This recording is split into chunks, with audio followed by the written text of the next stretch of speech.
The name's Bond. James Bond.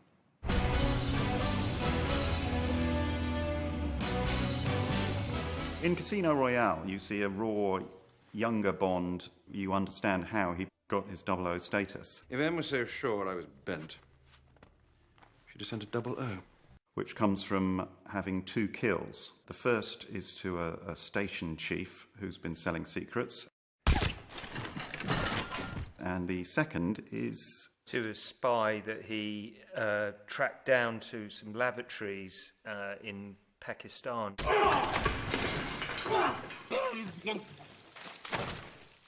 The thing that you see in the free running sequence in Madagascar is that Bond is someone who is not polished, but he's very energetic and won't stay down when he's beaten down. He's not as good as the guy he's chasing, but he doesn't let that stop him. I think that establishes the younger Bond as a much more physical, explosive force.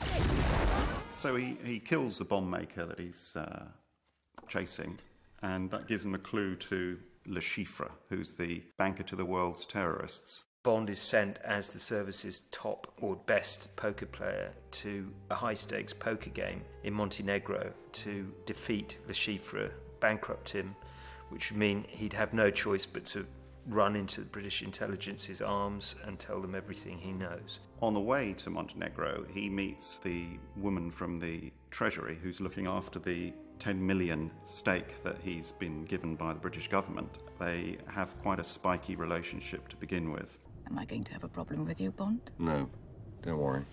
You're not my type. Smart? Single.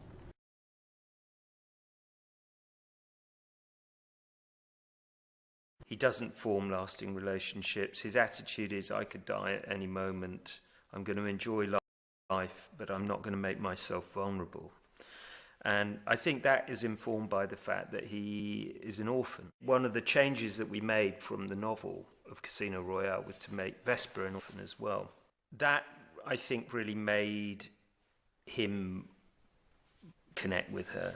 During the game, Le Chiffre tries to kill Bond by poisoning him, and it's Vesper who saves him. And they're getting closer as the game progresses. And Bond then goes on to win. The organisation behind Le Chiffre have had enough of him. Tell them I'll get the money. Money isn't as valuable to our organisation as knowing who to trust. She's in love with him, he's in love with her, and he decides that he'll give it all up for her. They are sunning themselves and sailing, and they sail into Venice. He comes to realise that she has betrayed him. Mr. Mendel, I'm having trouble accessing the funds in my account. It appears the funds are being withdrawn as we speak. So he goes racing off to get her, and it ends in a shootout in a sinking house, with Vesper committing suicide. I'm sorry, James. Allowing herself to drown because she feels so much guilt for having betrayed him. Bond learns from M that she was doing this because she had no choice. If you do need time... Why should I need more time? Job's done. The bitch is dead.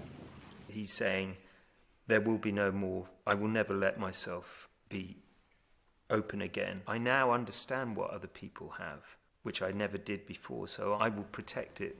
I will fight for it, but I have to deny it to myself. So that is the emotional journey, in Casino Royale.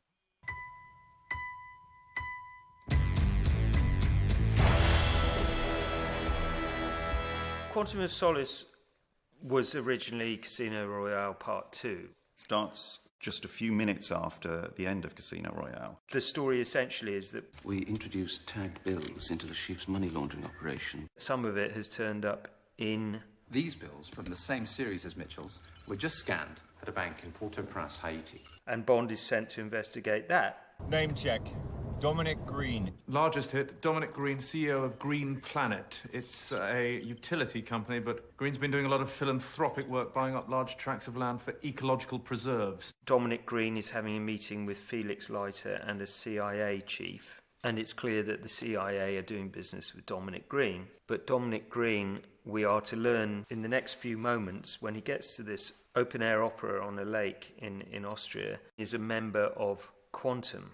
And we realise that Quantum was behind Le Chiffre and behind Dominic Green. So Bond is on the case. At the opera, Bond ends up killing a man, but he's a bodyguard to a British government minister. It appears Bond shot Haynes' bodyguard and threw him off a roof. M is quite cross with him about this. Restrict Bond's movements, cancel his cards, put an alert on his passports, all of them. And I want to know everything we don't know about Haynes. Guy Haynes, ergo, is part of Quantum. So it goes up very high. Bond visits a character called Mathis. What do you want? Come to apologize? Mathis doesn't like Bond very much because he got him fired. But he does agree to help Bond, and together they go to Bolivia. Green has had the girl killed, British intelligence girl. Mr. Bond, my name is Fields. I'm from the consulate. Well, of course you are. My orders are to turn you around and put you on the first plane back to London. She is drowned in oil and laid on the bed. Like Jill Masterson and Goldfinger.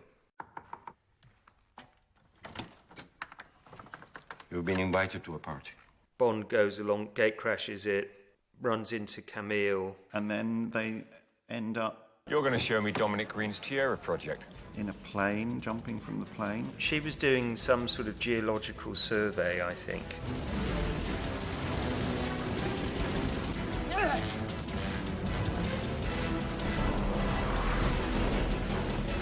And then they're in a cave. Green isn't after the oil. He wants the water. And is actually the basis of Green's evil plan. He's going to install this dictator in return for the water rights. The climax of the film is Bond helping Camille to kill that dictator. So the position at the end of Quantum of Solace is that Bond has worked through his demons as regards Vesper, and he has uncovered this organisation called Quantum.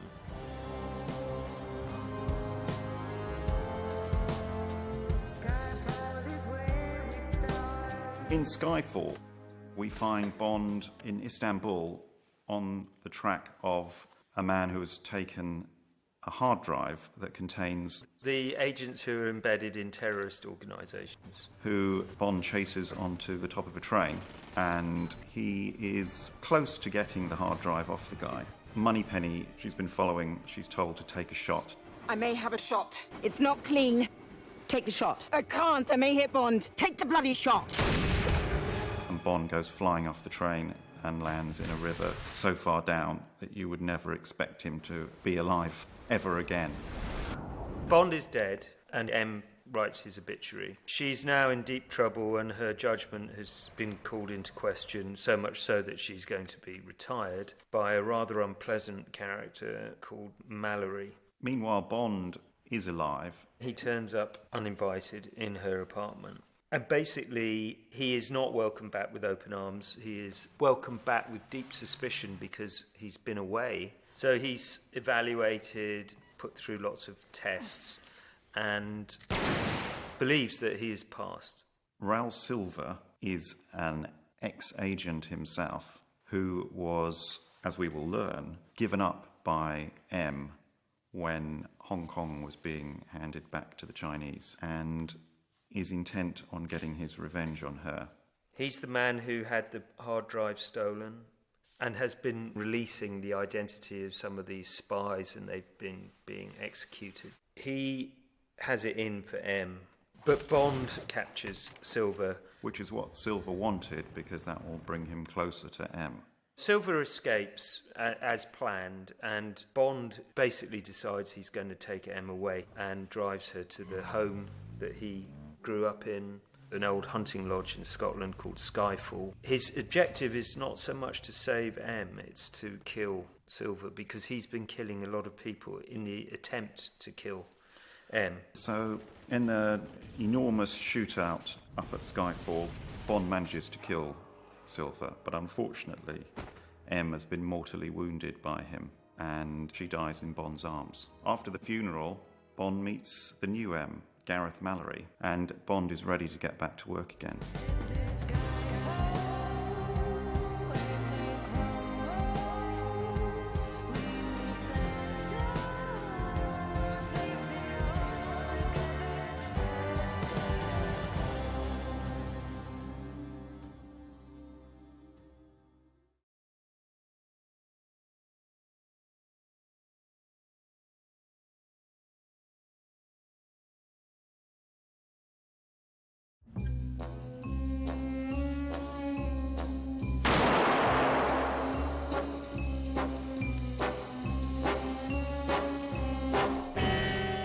member of Spectre.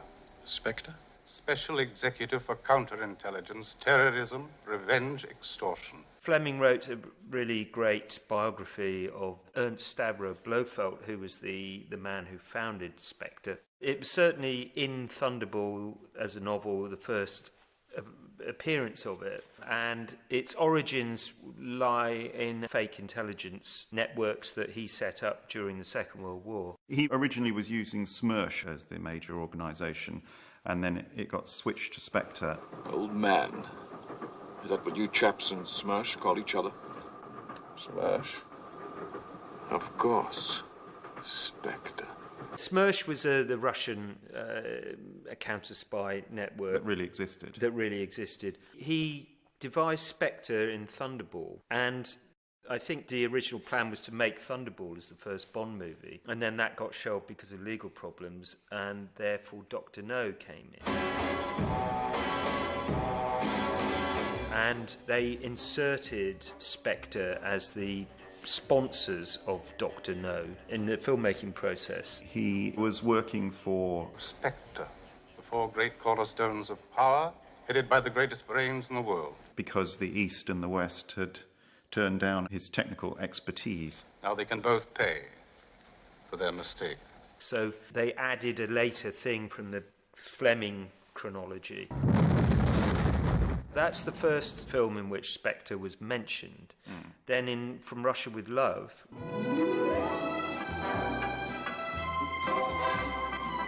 we actually start with Spectre. We have the Spectre mansion and Sean Connery being killed by a man garroted with a watch wire. Exactly 1 minute 52 seconds. That's excellent. Rosa Klebb is entrusted to have Bond killed by Red Grant, whilst also obtaining the Lecter cipher machine from the Russians, Soviets. Yes. And then they intend to sell it back to the Soviets. The plot has a thing where a beautiful girl working at the Russian embassy in Istanbul doesn't know that Rosa Klebb has gone over to Spectre, and she is instructed to seduce Bond. You look surprised. I thought you were expecting me. And then they film them. It's going to be a double suicide or something. And yeah, I mean, they're basically Spectre are wiping out Bond in revenge for what he did to Dr. No. And in that film, From Russia with Love, you meet Kronstein, the chess expert, and you see the hands of Ernst Stavro Blofeld stroking a white pussycat. The chess expert is the Spectre strategist. Kronstein, you are sure this plan is foolproof? Yes, it is. Because I have anticipated every possible variation of counter-move. That's the first time you see Spectre quite well. Spectre are not connected with Goldfinger, or nobody knows whether they're connected with Goldfinger. That may yet be uncovered. But Thunderball involves another high-up Spectre agent called Emilio Largo. And yes, you see Spectre have a board meeting at their sort of secret offices that are behind a Parisian organisation, a charity devoted to the welfare of misplaced people, which is a nice touch. And Largo steals 2 nuclear warheads and demands 100 million as a ransom.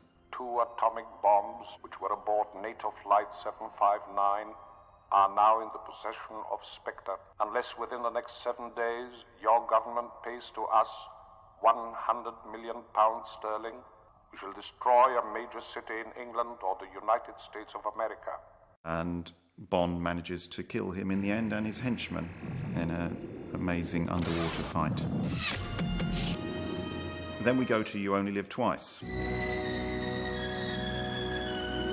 And that is where Blofeld, in the film, is capturing rockets and selling nuclear superiority to the superpowers. Whoever is the highest bidder will be the winner. In that, you actually meet Blofeld. James Bond, allow me to introduce myself. I am Ernst Stavro Blofeld. And he is living in a hollowed-out volcano. I shall look forward personally to exterminating you, Mr. Bond. Bond destroys his plan. and Blofeld escapes.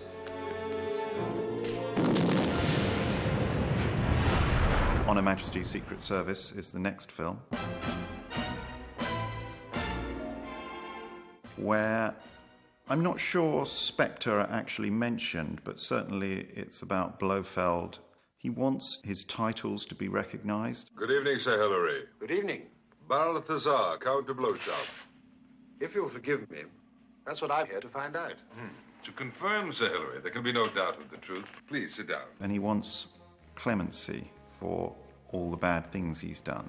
He comes across him running a clinic for allergies up in the Swiss Alps. I've devised a cure for allergies, which depends on holding an unusual and rather delicate psychological balance. And he's plotting to destroy the crops and agriculture of England through germ warfare. Infertility. Total infertility in plants and animals. Not just disease in a few herds, Mr. Bond, or the loss of a single crop, but the destruction of a whole strain. Forever. Then I think the last film that Spectre appear in is Diamonds Are Forever. Diamonds are forever.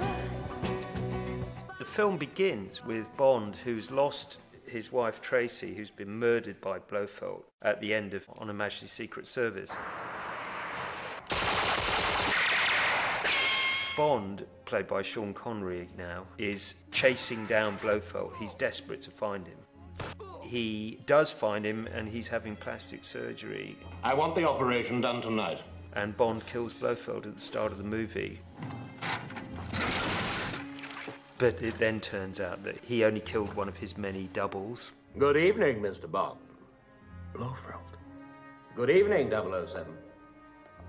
Double jeopardy, Mr. Bond. You killed my only other double, I'm afraid. After his death, volunteers were, understandably, rather scarce. And he has stolen the identity of a reclusive Las Vegas billionaire called Willard White. Willard White speaking. Well, that's a neat trick. And he is now a secretive millionaire building a laser diamond satellite in space. A vast supply of diamonds being manipulated by an expert in light retraction. So Spectre have been there longer than we think, and it's a very, very sinister organisation. I do so enjoy our little visits, Mr. Bond, however potentially painful they may be. But I'm afraid this one has come to an end. Good night, Mr. Bond.